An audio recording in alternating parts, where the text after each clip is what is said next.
Hello guys, সবাইকে good morning. আমি Oindrila and welcome back to my channel Oindrila's house. আজকে তোমাদের দেখাবো নৈনিতাল। এই যে এই রাস্তাটা তোমরা দেখছো, এখান থেকেই নিচের যে শহরটা দেখতে পাচ্ছ যেখানে প্রচুর আলো জ্বলছে, ওটাই নৈনিতাল শহর। আর আমরা এখন যাচ্ছি আলমোড়া। রাতে খুব একটা ভিডিও করা হয়নি, এইটুকুই ক্লিপিংস রয়েছে, সেটুকুই দেখালাম।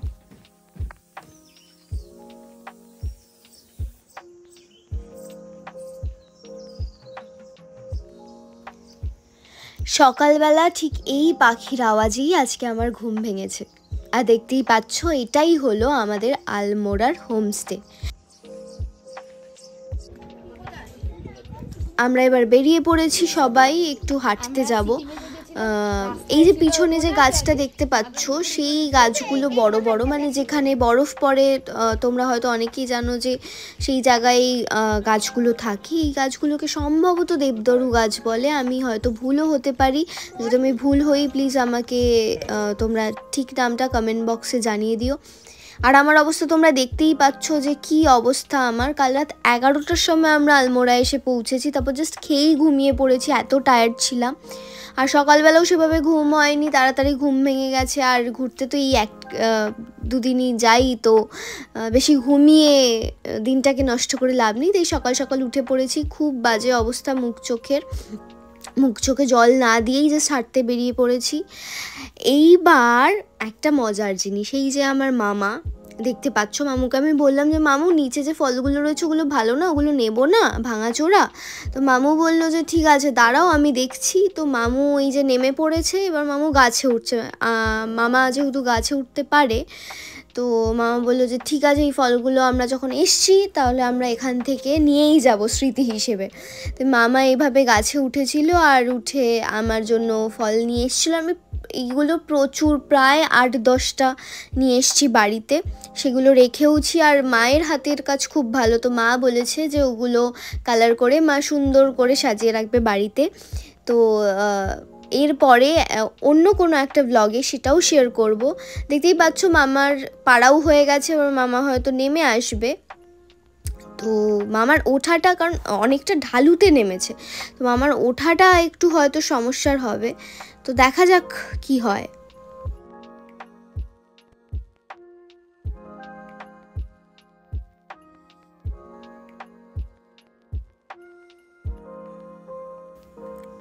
পরের দিন রেডি হয়ে বেরিয়ে পড়েছি নৈনিতালের উদ্দেশ্যে। আলমোড়াতে আর বেশি ভিডিও করা হয়নি, এটা হচ্ছে নৈনিতাল শহর, ঢুকছি এখানে। কেমন লাগছে আমাকে দেখতে, একটু সাজুগুজু করেছি, তোমরা জানাও যে কেমন লাগছে আমাকে দেখতে। আমি একটু নিজেকে দেখে নিলাম যে কেমন লাগছে। তো নৈনিতালে ঢুকে পড়লাম, আর এবার হচ্ছে আমাদের হোটেল। কেমন হোটেলটা তোমরা বলো? আমরা এই হোটেলটায় ছিলাম, আর এটা নাকি ওখানকার একটা রাজবাড়ি ছিল। আর অসম্ভব সুন্দর ভিউ, জানো তো, খুব সুন্দর, ভীষণ সুন্দর। আমার তো খুব ভালো লেগেছে। একদিনই ছিলাম ঠিকই, কিন্তু একদিনেই খুব খুব খুব ভালো লেগেছে। আর সব থেকে মজার ব্যাপার হলো যে আমাদের রুমটা ছিল লেক ভিউ রুম। এটা অবভিয়াসলি রুম নয় আমাদের, কিন্তু আমাদের রুমটা ছিল লেক ভিউ রুম। আর লেক ভিউ রুম থেকে নাইনি লেকটা পুরো দেখা যায়, মানে নাইনি লেকটা যে পুরো ম্যাঙ্গো শেপের সেটা পুরো দেখা যায়। আর এখানে আমি একটু ক্যামেরা প্যান করে দেখিয়েও দিলাম যে রাজবাড়ির সব রাজাদের ছবি এখানে রাখা ছিল, তো সেগুলোও শেয়ার করে দিলাম তোমাদের সঙ্গে।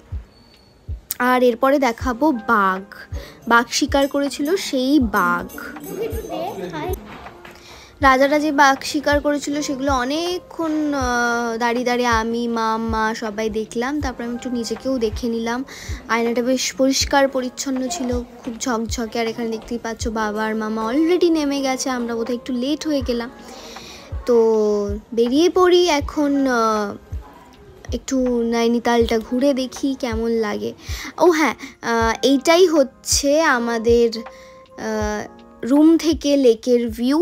আর এটা আমি একটা ছোট্ট টাইম ল্যাপস করার চেষ্টা করেছিলাম, কিন্তু খুব একটা কিছু বোঝা যায়নি, তবুও আমি রেখে দিলাম। মনে হচ্ছে দেখো যেন জাস্ট একটা ছবি, জাস্ট ওই ওপর দিকে দেখো সানের একটা কালার আসছে, খালি কালারটা চেঞ্জ হচ্ছে, আর কিচ্ছু বোঝা যায়নি।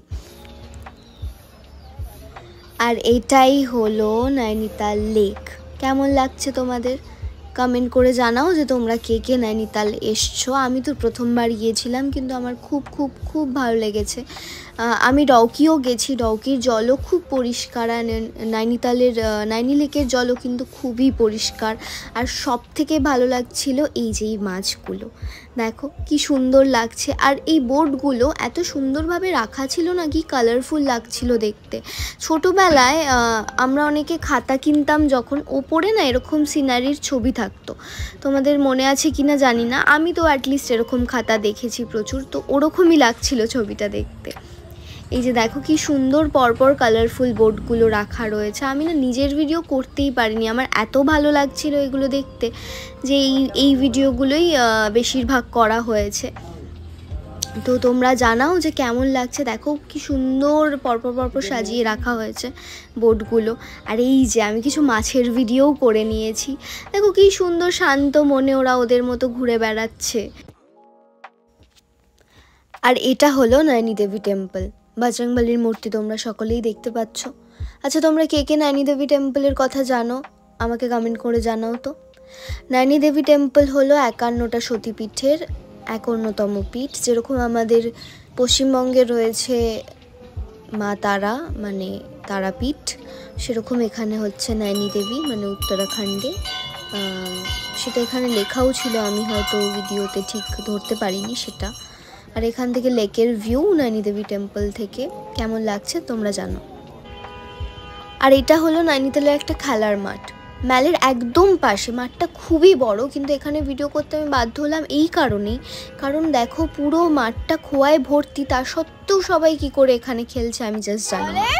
Welcome to Lucknow. বুঝতেই পারলে তোমরা আমরা লখনউ চলে এসেছি, কিন্তু লখনউ কেন এসেছি সেটা এবার তোমাদেরকে বলবো। আমরা যাচ্ছি এখানকার ফেমাস গালোটি কাবাব আর লখনউ বিরিয়ানি খেতে। মাম এক্সাইটেড? তো সবার মুখে যে শুনেছি যে লখনউয়ের বিরিয়ানি খুব ফেমাস, গালোটি কাবাব খুব ফেমাস, আজকে সেগুলোই ট্রাই করতে চলেছি। তো দেখা যাক আমার টেস্ট কেমন লাগে, আমি সেটা জানাবো। আর তোমরা যদি কেউ এগুলো ট্রাই করে থাকো তাহলে কমেন্ট বক্সে অবশ্যই জানাও যে তোমাদের কেমন লেগেছে। আপাতত টাটা, রেস্টুরেন্টে গিয়ে তারপর আবার ব্লগটা শুরু করছি। সো তোমরা দেখতেই পাচ্ছ আমরা চলে এসেছি লখনউয়ের সেই ফেমাস তুন্ডে কাবাবিতে কাবাব ট্রাই করতে। গেট দিয়ে ঢুকছি আমরা, আর ঢুকতেই ডান সাইডে লেখা আছে আই লাভ তুন্ডে কাবাবি। তবে সেই জন্য নয়, অন্য একটা কারণ এখানে আমি খানিকক্ষণ দাঁড়িয়ে গিয়েছিলাম, কারণ এখানে এসআরকে মানে শাহরুখ খানের ছবি লাগানো ছিল, উনিও এখানে এসেছিলেন গালোটি কাবাব ট্রাই করতে। তো এখানে চলে এসেছে মাটন গালোটি কাবাব, আর এটা চিকেন শিক কাবাব, কারণ আমি মাটন খাই না। আর এটা তো স্যালাড, বুঝতেই পারছো।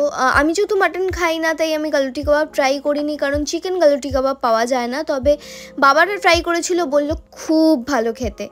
আর দেখতেই পাচ্ছ এবার চলে এসেছে লখনৌই বিরিয়ানি। কোয়ান্টিটি খুবই বেশি, মানে আমরা 2 প্লেট নিয়েছিলাম, তাতে এতটা, কিন্তু আলু থাকলেও কলকাতার মতো টেস্ট নয়। তোমরা আমাকে কমেন্ট বক্সে জানাও তো, কলকাতার বিরিয়ানি না লখনউয়ের বিরিয়ানি কোনটা বেশি ফেভারিট?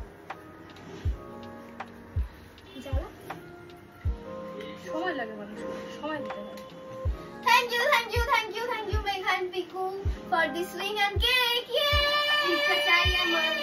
ট্রিটটা ডিউ থাকলো, ট্রিটটা ডিউ আবার কি আজকেই দিবি? বিরিয়ানি, মটন বিরিয়ানি, চিকেন চাপ। বাড়িতে ফিরেই পেয়ে গেলাম আরও একটা সারপ্রাইজ। আমার 2 বন্ধু নিজের অফিস সেরে আমার জন্য এই সারপ্রাইজটা প্ল্যান করেছিল, তাই ভাবলাম যে এই ভিডিওটা একেবারে এটার সঙ্গে শেয়ার করে দিই। Happy birthday to you, biryani birthday to me, happy birthday dear Bendu, happy birthday to you.